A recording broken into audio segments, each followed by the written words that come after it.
Hello అందరికీ.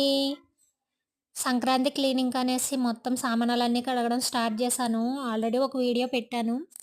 అయితే వాటిలో ఈ చెక్క గరిటెలయితే బయటకొచ్చినాయి. ఇవి చాన్నాళ్ళయిందనమాట కడిగి. అయితే వీటి పైనున్న జిడ్డు ఇదంతా కూడా పోవడానికి ఏం చేయాలి ఈ వీడియోలో చూసేయండి. ముందుగా ఒక పెద్ద గిన్నె పెట్టుకోవాలి చెక్క గరిటె పట్టేట్టుగా. ఇప్పుడు ఆ గిన్నెలో సగం వరకు నీళ్ళు పోసుకోవాలి. సగం పోసుకుంటే సరిపోద్ది. మరీ చెక్క గరిటె ములగక్కర్లేదు. ఈ నీళ్ళు బాగా వేడెక్కాలనమాట. వేడెక్కిన తర్వాత మీ దగ్గరున్న చెక్క గరిటెలన్నీ వేసుకోవాలి.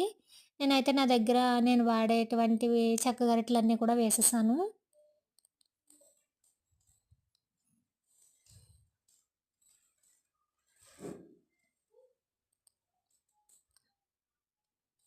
ఇలా చేయడం వల్ల వీటిపైన ఉండే జిడ్డు గానీ, ఏదైనా ఉన్నా చెత్త ఉన్నా సరే పోతదనమాట.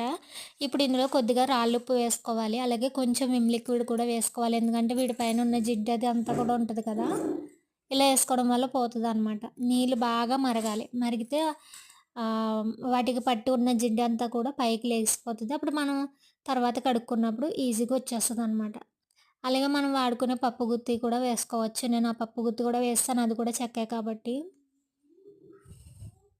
అలాగే జంతికల గొట్టం కూడా చాన్నాళ్ళయింది యూజ్ చేసి. అందుకే ఆ జంతికల గొట్టం కూడా వేసేసాను నేను. ఇలా మనం వారానికి కనీసం 2 సార్లైనా సరే మనం డైలీ యూజ్ చేసే గరిటెలు ఎలా చేసుకోవడం వల్ల చాలా నీట్‌గా ఉంటాయి చెక్క గరిటెలనేవి. ఇవే కాదు చాపింగ్ బోర్డ్ కూడా కూరగాయలు కట్ చేసుకునే చాపింగ్ బోర్డ్ కూడా ఇలా చేసుకోవడం వల్ల వేడి నీటితో కడుక్కోవడం వల్ల చాలా ఈజీగా క్లీన్ అయిపోద్దనమాట. నీట్‌గా కూడా ఉంటది.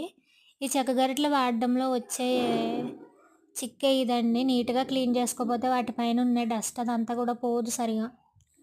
ఇప్పుడు ఆ నీళ్లు చల్లారేంత వరకు ఆ చెక్క గరిటెలు అందులోనే వదిలేయాలి. ఇప్పుడు బయటికి తీసుకొని నీట్‌గా స్క్రబ్బర్‌తో బాగా కడిగేసుకోవాలనమాట.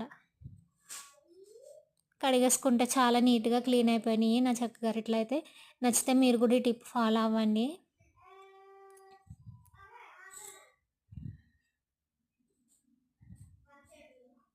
అసలు వీడియో చూసేవాళ్ళు కనీసం ఒక్క కమెంట్ అయినా పెట్టండి. చూస్తున్నారు గానీ ఒక్కరు కూడా కమెంట్ పెట్టట్లేదు. మీరు కమెంట్ పెడితే కదా మీ ఒపీనియన్ నాకు తెలిసేది. So, please try to comment and like, share, subscribe to my channel also. నచ్చితే ఈ టిప్ ఫాలో అవ్వండి.